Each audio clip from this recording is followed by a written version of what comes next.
Hello दोस्तों, मैं उज्जवल कुमार। जैसा कि आप लोग जानते हैं कि हिस्ट्री में हम लोग मॉडर्न इंडिया को पढ़ रहे थे, जिसमें कि आज का जो हमारा टॉपिक है मराठास एंड पेशवाज, यानी मराठा एवं पेशवा। इसमें हम लोग बात करने वाले हैं छत्रपति शिवाजी महाराज के बारे में। तो चलिए हम लोग देखते हैं। तो बात करें छत्रपति शिवाजी महाराज की, तो इनका जो कार्यकाल रहा, इनका जो जन्म से लेकर मृत्यु तक को हम लोग पढ़ेंगे। तो इनका जो जन्म हुआ था 1627 में हुआ था और इनकी जो मृत्यु हो गई थी 1680 में हो गई थी। तो 1627 से लेकर 1680 तक इनके इन्होंने जो भी काम किया उन चीज़ों के बारे में हम लोग पढ़ने वाले हैं। तो बात करें तो शिवाजी का जो जन्म हुआ था 1627 ईस्वी में पूना के सिवनेर दुर्ग में हुआ था। और इनके जो पिता का नाम था वो शाहजी भोसले था, जो राजस्थान के जिसौदिया वंश से संबंध रखते थे। ठीक है। आगे बात करें तो इनकी माता का नाम जीजाबाई था और इनका जो संबंध था यादव वंश से था।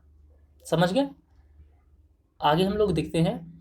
तो शिवाजी के आध्यात्मिक गुरु यक्ति आंदोलन के प्रसिद्ध संत समर्थ रामदास माने जाते हैं। कहने का मतलब शिवाजी के आध्यात्मिक जो गुरु थे वो शिवाजी के आध्यात्मिक जो गुरु थे वो भक्ति आंदोलन के प्रसिद्ध संत समर्थ रामदास माने जाते हैं। ठीक है। और इनके दादा का नाम मालो जी था। इनके दादा का नाम क्या था? मालो जी। और शिवाजी ने अपनी प्रारंभिक शिक्षा दादा कोंकण देव से प्राप्त की थी। ठीक है। वो अपनी प्रारंभिक शिक्षा अपने दादा कोंकण देव से प्राप्त की थी। और शिवाजी की पत्नी थी, शिवाजी की 3 पत्नी रही। एक थी साईबाई, दूसरी सोजाबाई और तीसरी पुतलीबाई। ठीक है। तो आपके एग्जाम में ज़्यादातर पुतलीबाई से प्रश्न पूछे जाते हैं। तो पुतलीबाई के बारे में अगर बात करें तो शिवाजी की मृत्यु के बाद खुद को सती की थी। ठीक है, खुद को सती कर दी थी। कौन? पुतलीबाई। सती का मतलब, कहने का मतलब, जब शिवाजी की मृत्यु हुई थी तो ये भी खुद को क्या कर दी थी? जला ली थी। ठीक है, और मर गई थी। आगे हम बात करें, इन्होंने अपना अभियान बीजापुर के सुल्तान के विरुद्ध शुरू किया। और शिवाजी की प्रारंभिक विजय के बारे में बात करें तो इन्होंने क्या क्या विजय प्राप्त की। तो 1646 में तोरण के किले पर अधिकार किया। 1647 में कोंडन अभियान, सिंहगढ़ का किला, उस पर भी अधिकार किया। 1654 में पुरंदर पर अधिकार किया। 1656 में जालवी पर भी अधिकार किया, जावली पर। आगे हम बात करें तो शिवाजी ने 1657 में अपनी नौसेना यानी नेवी को तैयार की और इसका मुख्यालय महाराष्ट्र के कल्याण और भिंडवी नामक स्थान पर स्थापित की। 1659 में शिवाजी के द्वारा अफजल खां की हत्या कर दी गई। और आगे बात करें तो 1663 में शिवाजी के द्वारा पूना के किले पर आक्रमण कर दिया गया और शाइस्ता खां के बेटे को शिवाजी के द्वारा हत्या कर दी गई। शाइस्ता खां के बेटे को शिवाजी के द्वारा क्या कर दी गई? तो हत्या कर दी गई। उस बेटे का नाम क्या था शाइस्ता खां के? तो इसका नाम अब्दुल फतेह खान था। आगे बात करें तो 1664 ईस्वी में शिवाजी ने सूरत पर आक्रमण करके सूरत में लूट की और उस समय वहाँ का सूबेदार इनायत खान हुआ करता था। ठीक है। आगे बात करें तो 1665 में औरंगजेब के द्वारा जय सिंह आ गया। फिर आगे क्या हुआ? तो पुरंदर की संधि 1665 में हुई। उसके बाद 1666 में जय सिंह ने शिवाजी को औरंगजेब के दरबार में प्रस्तुत किया और औरंगजेब के द्वारा शिवाजी और उसके पुत्र संभा सिंह को कैद कर लिया गया और इनको कैद करके आरा के जयपुर भवन में रखा गया था। फिर बात करें आगे तो 1670 में शिवाजी के सूरत की द्वितीय लूट को अंजाम दिया गया।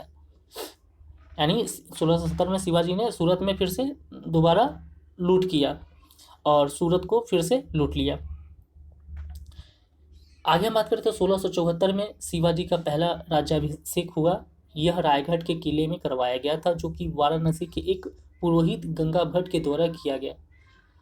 फिर शिवाजी के द्वारा हिंदू बादशाह और छत्रपति महाराज की उपाधि धारण की गई।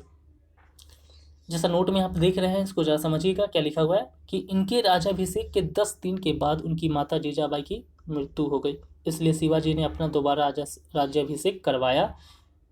और कांची के एक प्रसिद्ध पुरोहित निश्चनपुरा गोस्वामी के द्वारा। बात करें आगे तो 1677 से लेकर 78 तक शिवाजी का अंतिम अभियान कर्नाटक हुआ और इन्होंने कर्नाटक अभियान के लिए एक नौसेना स्थापित की जिसका मुख्यालय कोलाबा को बनाया गया। फिर शिवाजी का नेवी चीफ दरिया सरंग कहलाता था। शिवाजी का नेवी चीफ कौन था? दरिया सरंग कहलाता था। बात करें आगे तो 1680 में यानी 1680 ईस्वी में शिवाजी की मृत्यु हो गई। शिवाजी के मंत्रिमंडल को अष्टप्रधान कहा जाता है। शिवाजी के मंत्रिमंडल को क्या कहा जाता है? तो अष्टप्रधान कहा जाता है। अष्टप्रधान यानी इसमें 8 प्रधान थे और उन सभी के नाम मैं बता रहा हूँ, आप तो सुनिएगा। पहला हो गया पेशवा। पेशवा यानी पीएम को ही पेशवा कहा जाता था। दूसरा हो गया अमात्य यानी पंत यानी राजस्वामी हुआ करता था।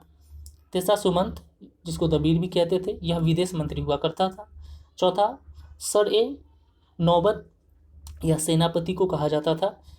पांचवा सुरुनवीस, ये पत्राचार मंत्री हुआ करता था। छठा वाक्यानवीस, यह सूचना मंत्री हुआ करता था। सातवां पंडित राव, यह धार्मिक कार्यों का मंत्री हुआ करता था। और 8वां न्यायाधीश हुआ करता था। आगे थोड़ी बात करें तो शिवाजी के प्रशासन में 2 प्रकार के टैक्स लगाया जाता था यानी कर लगाया जाता था। एक था चौथ जो कि कुल उपज का 1/4 भाग लिया जाता था। दूसरा था सरदेशमुखी जो कि कुल आय का 1/10 वसूला जाता था। तो ये थी हम शिवाजी के बारे में हमने पढ़ा, ठीक है, यानी मराठा एंड पेशवा के बारे में हमने पढ़ा। ये टॉपिक आपका क्लियर हो गया, खत्म हो गया। अगर इस टॉपिक से प्रश्न पूछे जाते हैं तो आपका प्रश्न यहीं से बनेंगे। मैं आशा करता हूँ आपको ये वीडियो अच्छी लगी हुई, अच्छा लगता है कम से कम लाइक सब्सक्राइब जरूर कर लीजिएगा। अपने दोस्तों को जरूर बताइएगा, कमेंट जरूर कीजिएगा कि किस टॉपिक पे आपको वीडियो चाहिए, उस टॉपिक में मैं वीडियो जरूर बनाऊंगा। ठीक है, चलिए मिलते हैं अगले वीडियो में, तब तक के लिए धन्यवाद।